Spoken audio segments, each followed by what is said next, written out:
Hi ladies, we're on chapter 3 of Lady Lollipop, and I'm going to fix my camera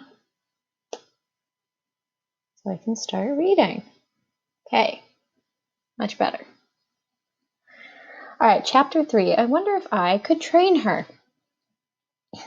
I like it, said the princess. It's a nice name, but why is she so thin? Don't you feed her properly?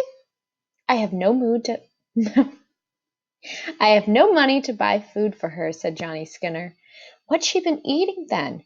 Whatever she could find in the rubbish heaps, miss.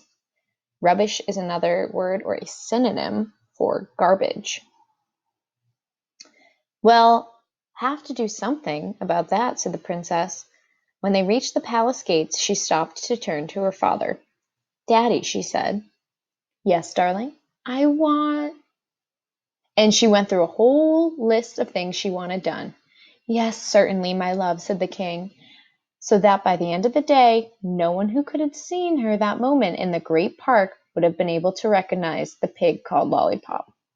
She had been washed and scrubbed and groomed and oiled, and she lay in a deep bed of clean straw in one of the stalls in the royal mews, her stomach filled with a lovely mess of rich scraps from the royal table and leftovers from the royal kitchens.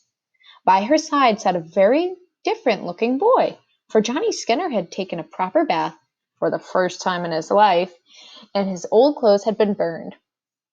Fitted out in new ones, his stomach also comfortably full, he got to his feet as the door of the stall opened, and in came Princess Penelope, carrying a birthday cake with 8 candles on it.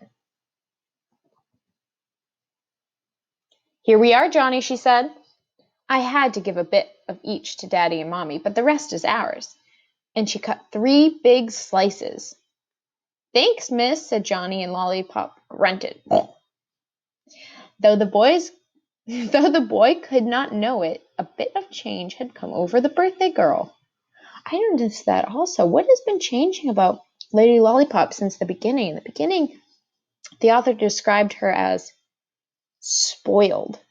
When we think of spoiled, we think it as a negative description. But I've noticed, at least in the beginning of this chapter, she's being more generous, which seems to be more positive.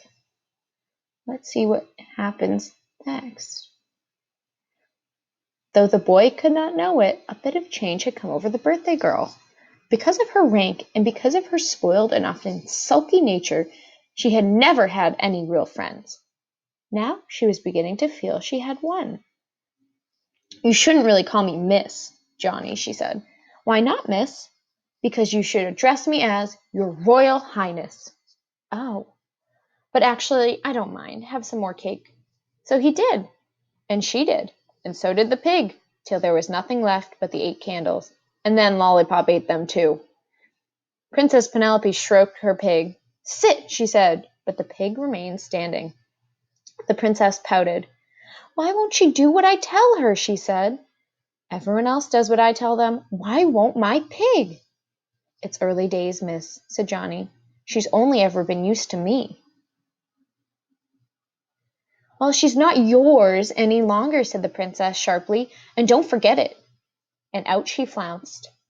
Don't you worry, said Johnny to Lollipop. I shall always think of you as mine. And he rubbed behind her ears, something she specially liked, so that she gave soft little squeaks of pleasure. They were right, went on Johnny. She is a spoiled child, but in a way it's not her fault. It's the fault of her dad and mom for letting her have everything she wants. She was quite nice, wasn't she, when we were eating cake, don't you think? Lollipop grunted. But then the moment she couldn't get her own way, she flew off the handle, didn't she? Lollipop grunted again. I've been quite successful at training you, Johnny, Skinner said to the pig. I wonder if I could train her. He might have felt doubtful if he could have witnessed the scene in the palace that evening. That means he wouldn't believe his eyes if he didn't see it with his own eyes. Bedtime, Penelope, said the queen. No, said the princess. Tell her, Theo, said the queen.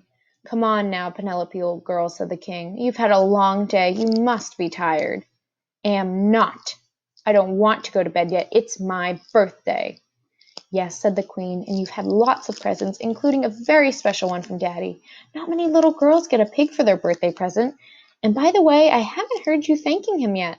How about saying, thank you, Daddy, now? Shan't. Not unless you let me stay up late. She could, couldn't she, Eve? Said the king. Just this once. Just for a treat. Oh, I washed my hands of it, cried the queen, and she went to arrange some royal roses in a royal rose bowl. When she says, oh, I wash my hands of it, she is kind of saying, I give up. You handle it, to the king. Till midnight, Daddy, said the princess. Well, all right then, said the king. Just this once. The princess smiled, a self-satisfied smile. Thanks, she said. For the pig, I mean. I'm glad you like it, darling, said the king. I'm sure it's very comfortable in its stall. Oh, you needn't think it's going to stay there forever. What do you mean, said the queen, looking up from her roses. My pig, said Princess Penelope. It's going to be a house pig, or I suppose I should say, a palace pig. And then all the members of the royal household, from the Lord High Chamberlain to the smallest scullery boy, heard Queen Ethelwine go off into screaming hysterics. Oh, goodness.